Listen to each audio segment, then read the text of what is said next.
All right, so I'm excited to have a guest for an interview, Mr. Andreas Antonopoulos. And so for those that may not know him, he's a cryptocurrency, monetary enthusiast, best-selling author, got a lot of things under his belt. And so I'm at a Bitcoin Ben meetup in Flint, Michigan. And so Rethinking the Dollar is primarily about gold and silver. So I threw a couple questions at him to kind of get his thoughts on, for those that are skeptics of the technology. So that being the case, real quick, simple.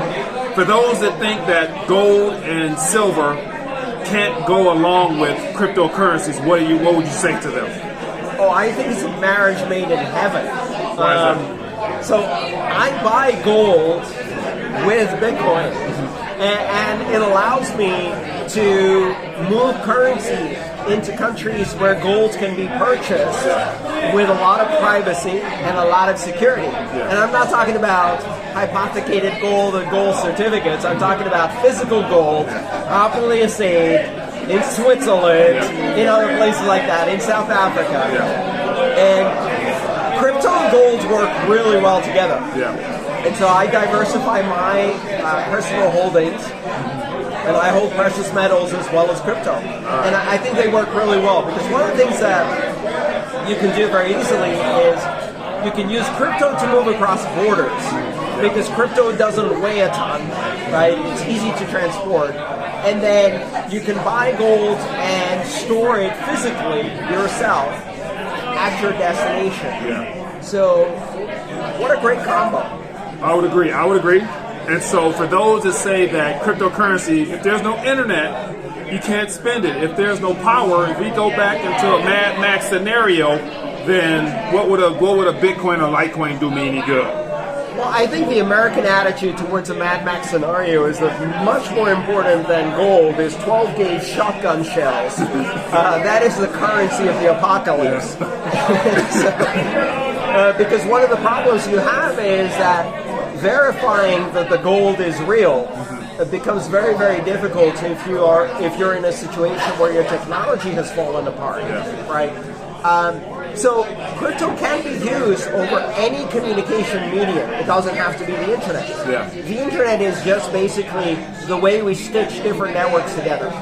You can transmit Bitcoin transactions over wireless, over shortwave radio, over satellite communications, over Wi-Fi, over Bluetooth, phone to phone.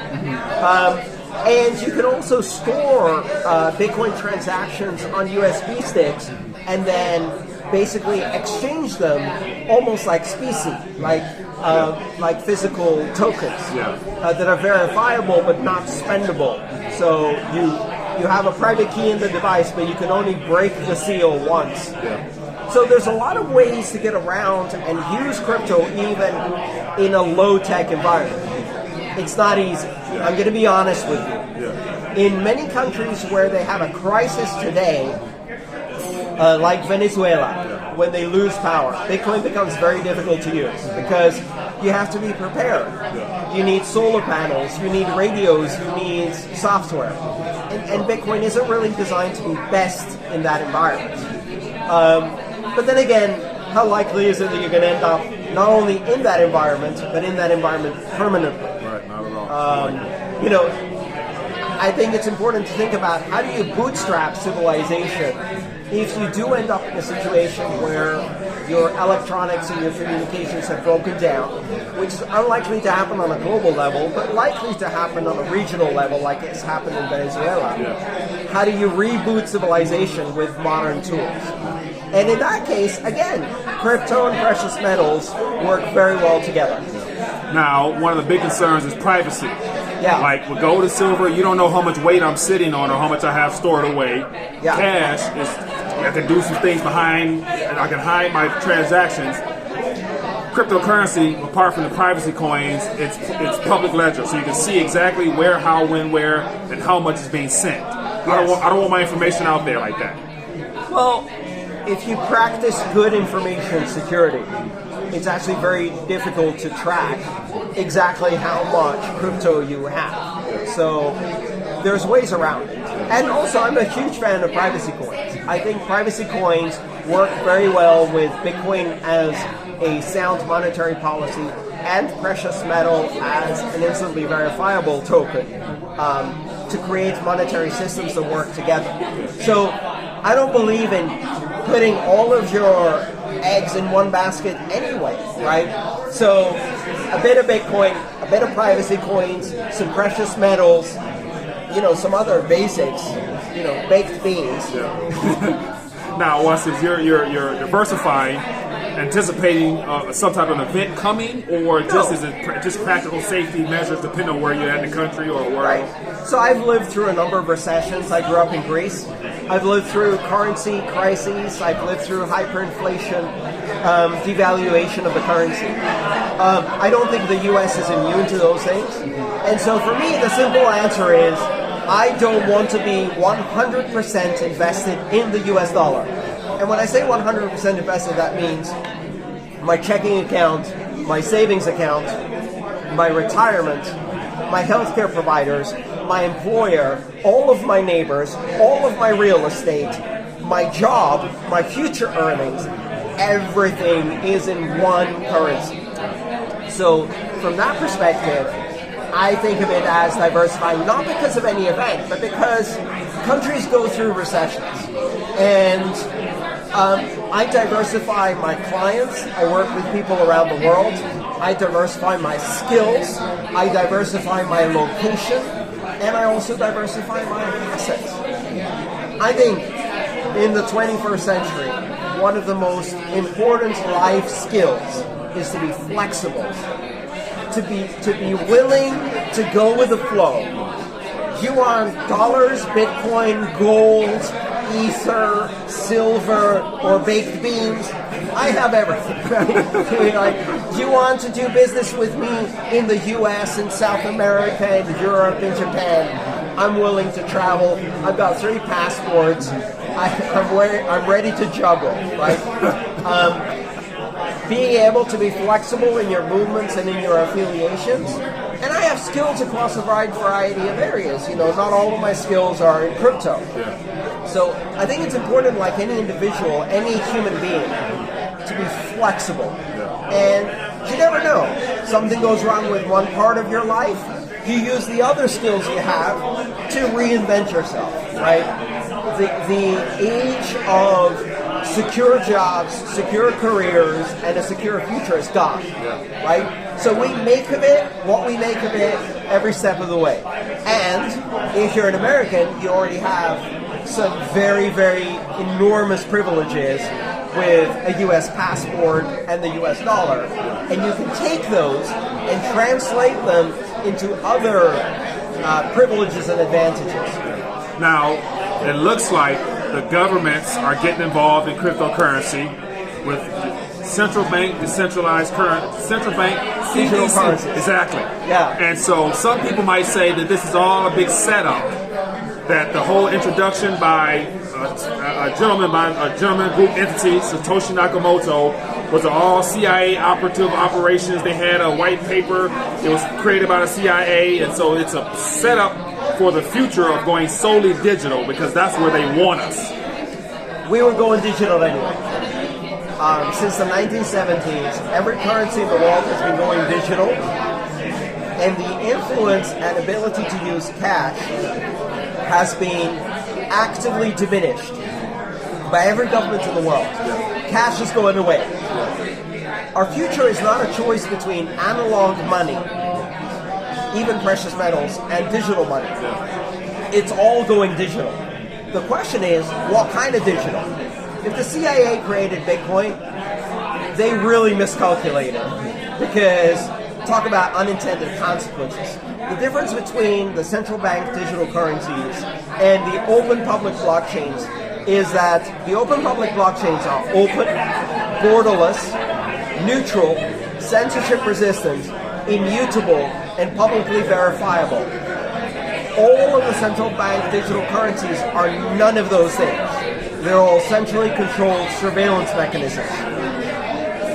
We have a really important choice to make, but it's not a choice between analog and digital.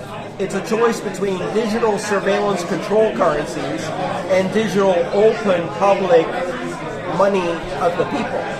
And for me, that's the choice. Bitcoin and many of the other cryptocurrencies represent systems that are open, are very difficult to control, very difficult to suppress. They are managed and controlled by everyone who participates, and they're fundamentally decentralized and democratic. All of the central bank digital currencies are terrible in their implications. They're surveillance mechanisms, and we have to resist those. But we can't resist them by hanging on to cash, because cash is very easy to suppress. I can't cross a border with a suitcase full of cash. I can cross a border with 12 English words in my head that carry $100 million in Bitcoin, and no one even knows it's there or can take it from me. So the power of these digital technologies is that they are resistant to capture. Now, would you be concerned with the fact that once we go digital, there's no going back? And so I'm absolutely concerned with that. Our cell phones, our computers, they all have back doors. Yes. So from a security standpoint, even if you have your 12 keys, your private keys, there's also probably an opening for some app that can see what you see. Does that concern you? It absolutely concerns me. We're going digital no matter what. We can't prevent that. The question then becomes, do we actively participate in what is an arms race for security? Security is an arms race. I've been in the information security field for more than 25 years. We get better, they get better. We get better, they get better. And it's a constant competition to see who's going to create better security, that then they will compromise, that then we create better security, right? And there's one important difference. There's 7.5 billion people who want to be free, and there's only a few million people who want to control us all. So if we all play the game of security, of digital security, on the side of the people, where our goal is to give the biggest freedom to most people as possible, to give the most privacy to most people, we win just because of numbers, right? They can't watch everyone all the time if we're all doing good security. And in fact, we can turn around and watch those motherfuckers and leak all of their secrets much more effectively, right? If they create an environment where digital security is a battle and where it's very difficult to maintain secrecy, who has more to lose? The people who have lots of secrets trying to control us, or the 7.5 billion of us who have little secrets but are trying to be free? We win that game. So it's always important to remember that in competition, warfare or social competition, it very much matters if the battle is asymmetric. And this is an asymmetric battle. All of us attempting to build freedom and privacy win over a few who are trying to control. All right, so that was a very convincing display of the pros, cons, and the reality of that fact. We're going digital. Now it's a matter of, are you prepared, and will you take the time to educate yourself moving forward, because it's inevitable. There's no way around it, it sounds like. So, well, it's about having those skills and flexibility, which is understanding how to buy and own and secure precious metals. That's a skill set. That's a skill set that I have had to learn as an adult. And it's not easy. It's not easy at all. But if you gain that skill, it gives you a bit of freedom. Well, why say no to also gaining the skill of digital currencies? Because you can use the two together, right? You can use cryptocurrencies like Bitcoin that have very, very predictable supply, digital scarcity. You can use privacy coins, and you can use precious metals, and you can use them all together. Well, Andreas Antonopoulos, I appreciate you for joining us here on Rethinking the Dollar. And so hopefully audio-wise everything wasn't too loud, but it was great just to be able to connect with you, because my goal, as I mentioned, was to give the viewers a chance to hear the pros and cons, because as more people are opening up to the idea of educating themselves in that particular space, I'm of the mindset that it is a financial asset, it is here to stay, it's not going anywhere. Don't fight it, learn about it, and figure out a way to incorporate it into what you have. So I appreciate you for sharing that. And by all means, buy some gold. Oh yeah. But buy it with Bitcoin. All right, so once again, thank you for tuning in for this short interview on the spot with Andreas. I appreciate you taking time for us.